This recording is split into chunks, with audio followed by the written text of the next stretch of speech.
Calling all podcasters, musicians, vloggers, and reporters. Welcome, world. Welcome once again to Tuesday Talk with Louis Patrone. Key West Lou. I am your host, Louis Patrone. First, Happy New Year. I was not here last week. I took Christmas Eve off. It's the holiday for those of Italian descent, extraction. I was at my daughter's house. We do the seven fishes. It was a wonderful thing, but took me late into the evening. I'm here tonight on New Year's Eve, and I'm happy to be here. And I did miss doing the show last week. It was actually Christmas night I missed. I'm sorry. I want to start with political storms are on their way. They're waiting to burst through the clouds. We're going to have a deluge of political storms. And they're going to start, I assume, Thursday when the government doesn't reopen, but Congress comes back to work, and you're going to have a Democratic House of Representatives with a Democratic Speaker, Pelosi, and things are going to be rough. Trump and the Democrats are going to be at war with each other, and properly so. He's been fortunate he hasn't had anyone riding herd on him from the opposing party who had any power to do anything when he had both houses of Congress that were Republican. But I see coming up this year some major things, problems with the Democratic Congress,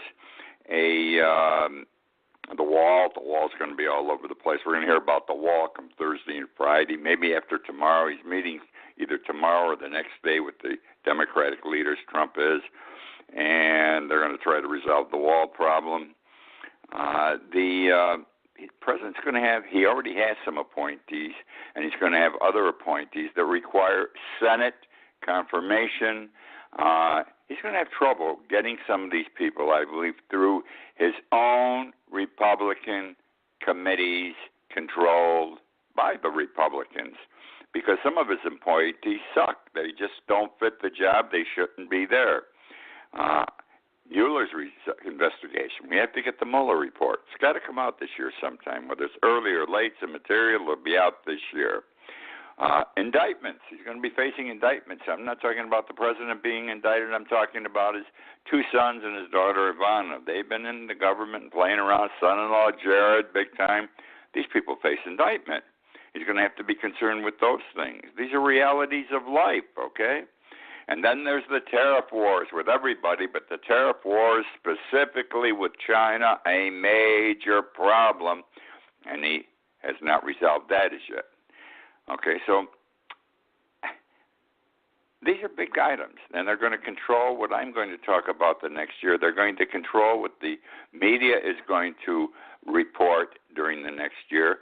So tonight, not everything I'm going to talk about is Donald Trump. There are other things that have gone by the wayside this past year because we've spent so much time on Donald Trump. He does something every day. He does several new things a day, and the media go directly to those new things. And we forget it's a big world. There are other problems out there that have to be dealt with that are not being dealt with. So that's where I'm going tonight. I have some Donald Trump items in there, but you're going to find me talking about things you haven't heard about in a long time. And I'm going to start with anti-Semitism. Anti-Semitism. Anti-Semitism is a creeping sickness. It's like cancer. It's quiet. It just sneaks up and it grows and it grows. And it's on the rise. It's on the rise in Europe. It's on the rise in the United States. France is getting clobbered badly with anti-Jewish protests. But the reason is France has the largest Jewish population in Europe, and they're suffering the most in that regard. But we have them in the United States now. We have incidents. Should we call them incidents, quote, unquote? Fancy words for everything today, you notice. And in the United States, in the year 2017, because the numbers aren't out yet for the year just ended, 2018, in the year 2017, incidents involving anti-Semitism were up 57%. You heard me, 50%, 57%. And what else did we see in 2017? And what else did we see in 2018? We have a growing neo-Nazi party in the United States. You see them during the street demonstrations and protests. And why not? They're nationalists. The neo-Nazi party are nationalists. And Trump's a nationalist.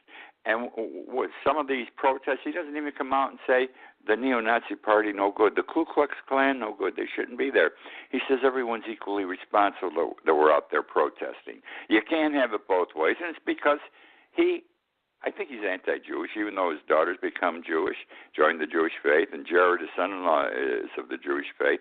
I think the man basically, outside his family, is anti-Semitic, and he's anti-black. No question about it in my mind. So we've got these incidents, and these people are open now.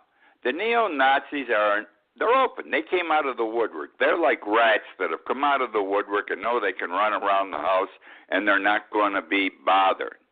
And this is a big problem in this country because our leader has shown they can and it will be permitted. Now, staying with the Jewish problem, there's a term. It's a relatively new term. Judeo-Nazis. Judeo, J-U-D-E-O, Nazis. Now, what are Judeo-Nazis? They are Jews who today act like, think like Hitler and the Nazis, for example. And by the way, there are Jewish people in Israel and Jewish people in the United States who are opposed to these Judeo-Nazis. They just don't like them because the Judeo-Nazis stand for something they're against. The Nazi Party killed 6 million Jews. And now you have Jews supporting the Nazi way of life. Now here's what's happening. They don't like these tendencies, these Judeo-Nazi tendencies. And the fellow responsible for all this, by the way, is Netanyahu, the head of Israel. This man is like Trump. They're birds of a feather. That's how I've described them during this past year. Birds of a feather. He's a nationalist, and he doesn't represent an Israel today that's fighting to keep Israel intact and protect Israel from everybody that wants to annihilate Israel. He is attacking many different countries in order to enhance and strengthen the power of Israel. In fact, in some countries, he is fighting on the side of Saudi Arabia and other Arabian countries against other groups. I mean, everybody's getting together over there. He attacks the Palestinians ruthlessly. Israel attacks the Palestinians ruthlessly. They want their own country. And the Jews say you're not entitled to it. We've developed this area. Well, where did the Jewish people get their land from back in, 46 or 47 when the Jewish state was established? They took land from the Palestinians. Now the Palestinians say you got to give some of it back. That's all. It's very simple. Makes sense to me. But he's out there seeking to initiate warlike activity against the Palestinians constantly, sending missiles over, bombing them, sending troops in to fight on the Palestinian, what's considered the Palestinian portion of the land there. So what have you got here? You've got a man that's like Trump. He's like Putin, Androgen, Kim. He's changed. He wants to be a dictator. He wants to be a dictator like these guys, just like Trump wants to be a dictator. And he's operating as an authoritarian figure. He's pursuing a way of life for the state of Israel that is not what many Israeli people want. There are many who do not. In this country, we support Israel big time, and in his own country, and that's just the way it is. And keep your eyes and ears open. Watch this, what he does and whose side he's on, and the things he gets engaged in. And show you they're birds of a feather. Trump's got this Mueller investigation going.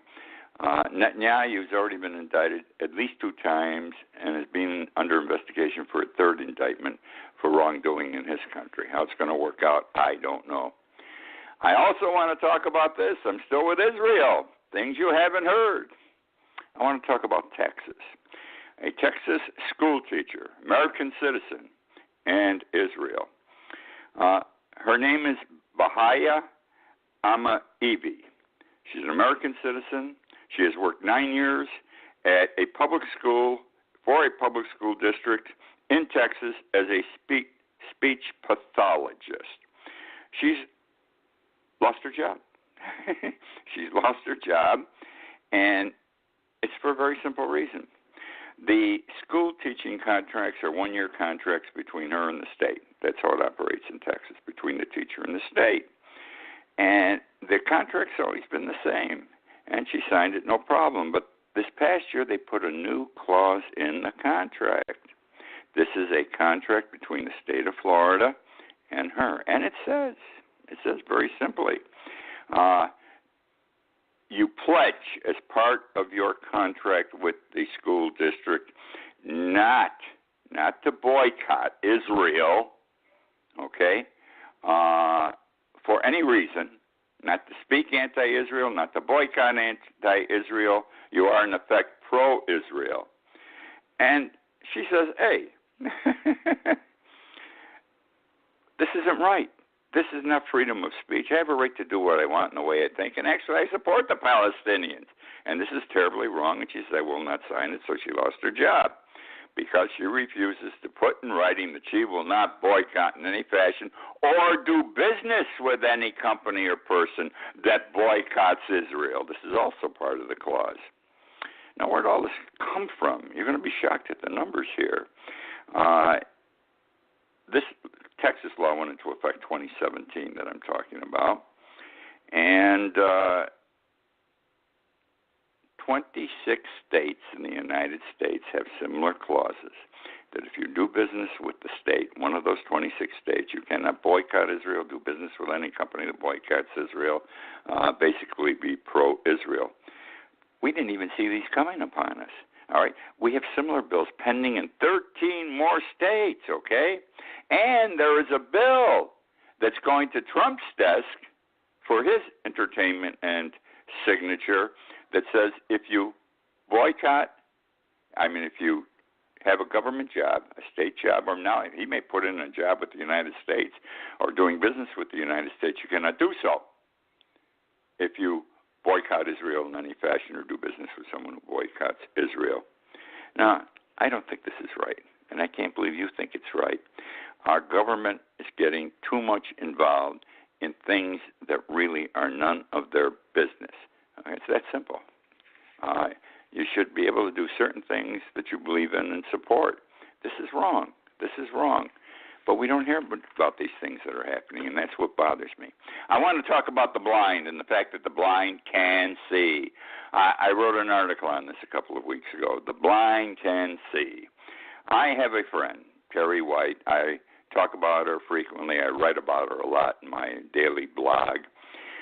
Terry White's 65 years old. She's African-American. Interesting woman. Very interesting woman. She is a lesbian. She has a wife, Donna Barnett. Both of these ladies are my friends. I refer to them, don't be shocked, as my lesbian wives. I'm their lesbian husband because when they were married, where it was legal at the time to be married, I was supposed to give the bride away, and the bride was Terry. And unfortunately, the night before, I ended up on an operating table and lost 25% of my colon.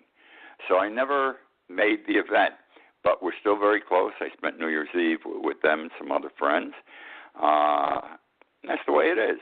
Nice girl. Now, here's the story. Terry was told, 5-6 years ago, she was going to go blind. She had some problem that was non-correctable, but she had a good 10, 12, 13 years ahead of her before she'd go blind. Then 3 years ago, Terry got cancer, 3 different cancers at one time. Horrible, the worst kinds. I won't get into all the details. Shocking. And she was supposed to die. She spent 2 years fighting it, and she survived. However, the drugs, the medicines used to combat, to kill the cancer, accelerated the blindness. And last year she went totally blind. She is totally blind. She went downhill just like that. She is totally blind. It's an interesting life she leads now. Let me give you her background also. She was, I'm going to describe her as a Broadway star. She's been in the theatrical field, especially in New York and on Broadway, since the 1970s. Singer, dancer. And I'm not talking about, in the chorus. She started off in the chorus as a kid in the 70s. But she's done some major Broadway shows. She has never been the star. She's always been the second banana. Still had a prominent part, made a good living, all right? And no problem getting a job. She always used to get phone calls. We need somebody for this. You got it. Don't worry about it. You don't have to try out. Just show up in this city. We're going to send you the materials you need to look at. She's won an Obie Award. She's been nominated for I don't know how many other Broadway awards. She has been in this second starring role, supporting role in Nonsense 2. Ain't Misbehaving, she had a very huge role. In Barnum, she had a huge role. Finian's Rainbow, she had a very big role. And then 3 or 4 years ago, before the cancer hit, Chicago's been playing for 10 years on Broadway, and they're bringing in other people to do the show now. She was invited to play Mama Morton. That was the female jail cell keeper, whatever you want to call it, the matron, the jail matron. Mama Morton in Chicago, and she did 3 months on Broadway as Mama Morton. Cool. Now, why am I going through all this? Because you're going to love what I'm going to share with you. I did not know what I'm going to share with you. Some of you may know, but I have to believe most do not. I've done this on 2 different radio shows I do besides, and I've written about it, and everyone tells me afterwards or writes me, I didn't know. This is amazing. So here's the story. The blind walk with a stick. Well, she had a stick, but now she's got a new one. What happened is this. She needs blind support. She needs these blind organizations to come out and teach her how to be blind. And if they do, the blind can see. You'll understand what I'm saying as you see what I'm going to go through. So they finally came down from Miami. It's hard to schedule. A lot of people have this need. She's had them for 2 separate Saturday afternoons for 3 hours each time. They're coming next week again. Here's what she's got in 6 hours. She has her stick now is a new stick. The stick they fold up. It's with her all the time. She walks with it in front of her. The one she has now that they've given her, and everything's free, by the way. The help they give her, the materials they give her are absolutely free. She has a vibrating ball. It tells her when she's at a curb because the stick goes down. It vibrates, and she can hear the vibration, feel it, and hear the vibration. If she's walking and there's a 3-foot wall to her right or in front of her where there are flowers planted, it goes off also. So this is great. And when she's walking, she's not walking into things. Then she has a wristwatch. This watch is fantastic. She presses the button on the watch. Beautiful watch, by the way. And it tells her the date, the day of the week, and the time. Would you believe it? The date, the day of the week, and the time. It speaks to her. Colors. Now, people have to dress, whether they're male or female, but women are especially sensitive, I would assume, about their clothes. What am I going to wear? Am I going to wear a red blouse or a blue blouse? Then what color is going to be my skirt? And what about my underwear? Women love fancy lingerie, different colors, light blue, red, pink, whatever. But if you're blind, how are you going to tell? All right? So you're going to love this. She has a scanner now that she runs over her clothes drawer, and it tells her what color the blouses are, what color the shorts are, what color the underwear is, and what color her skirts or whatever they are. Isn't that amazing? It tells her pink, blue, red, purple. On top of which, Now, women don't have all solid one-color blouses. Many have designs on them. It may be polka dots. It may be squares. It may be a palm tree. It may be a bird. And it also tells the person who's blind the design that's on that piece of clothing. This is fantastic. Terrific.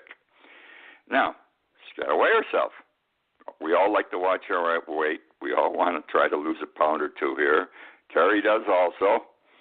And they gave her a scale. She steps on the scale, and the scale says, hello. It says, ready. It tells her weight, and then it says, goodbye. I can't see my scale that far down. My glasses don't help. But she weighs herself once a day now this way. Money. I always thought blind people folded their money in a certain order to know, and the way they folded it would tell them whether it was a $20 bill, $10 bill, $5 bill, $1 bill. No. Today, she has an app in her cell phone. She holds the bills in her hand, and she scans the bills, and the app tells her, this is a $20 bill, a $5 bill, or what have you. Right? Now, reading. This is one of the most amazing things, I think. Reading.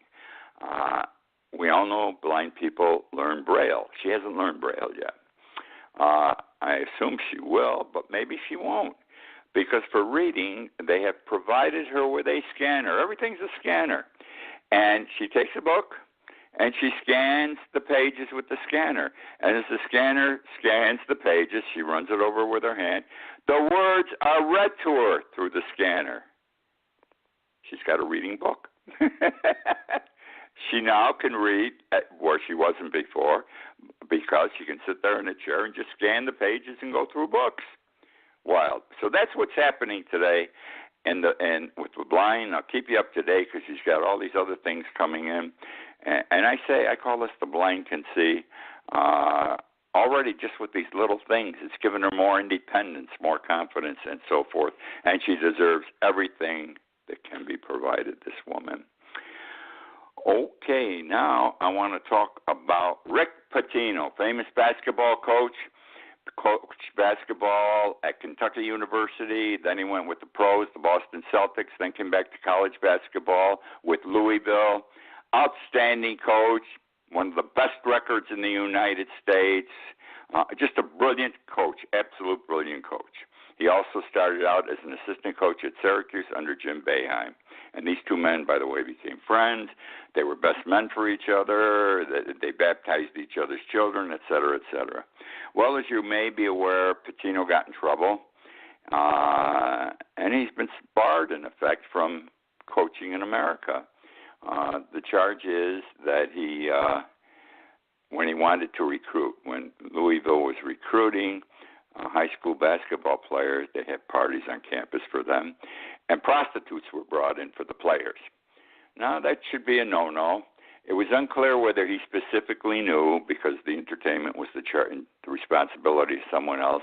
But the NCAA has come out with this rule about 5 years ago that if you're the coach, the head coach, you are responsible for everything that goes on with the team, even though you don't know anything about it.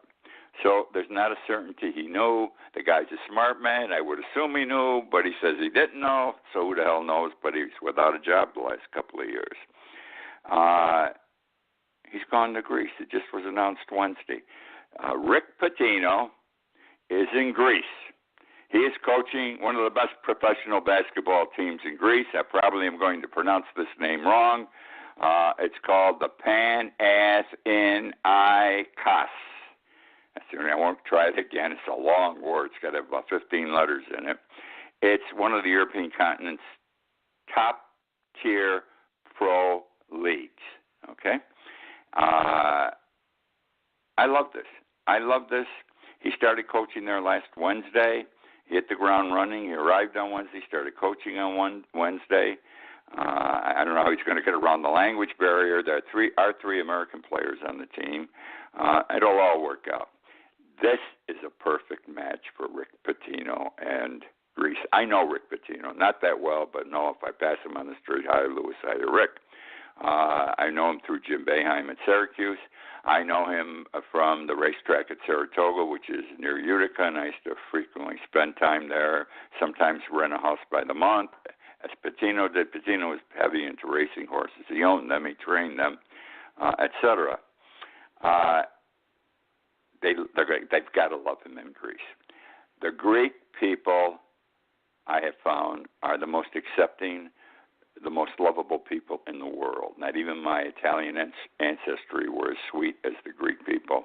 You meet them once.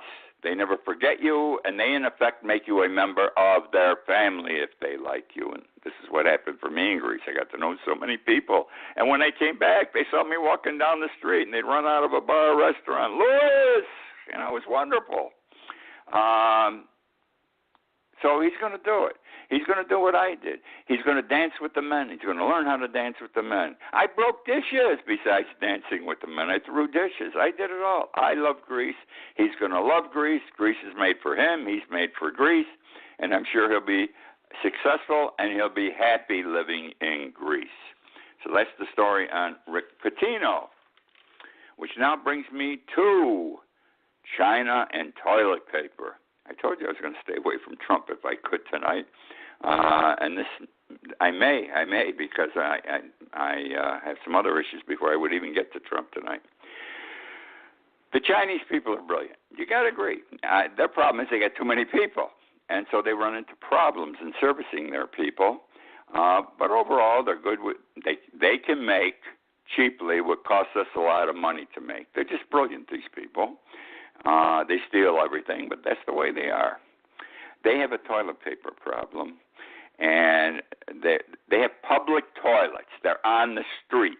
They're not like the public toilets that are going all over Europe that I've written and talked about, where you can even see in the toilet. It's just a cubicle. Man goes in there, he pulls out his private, and he urinates, and you can see that he's doing it. And women go in and sit or squat, and they can be seen, but that's how it's being done in most of these public toilets in European countries.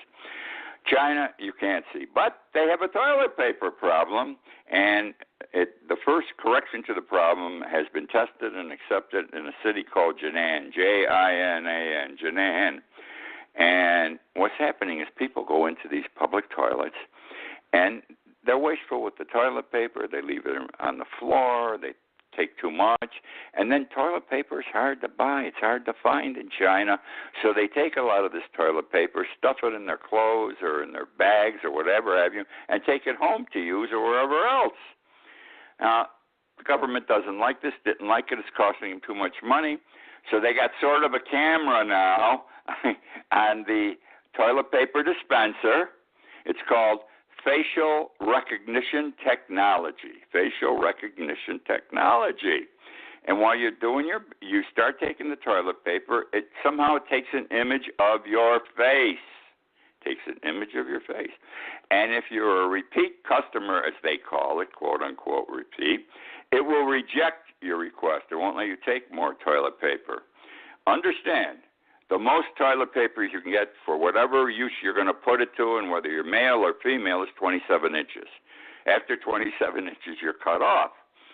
Now, if you're a repeat, and this machine can tell whether they're this half-assed camera can tell whether you're a repeat customer, you got to wait 9 minutes to get more toilet paper. Nobody's going to stand in the toilet 9 minutes, so they leave and somebody else goes in.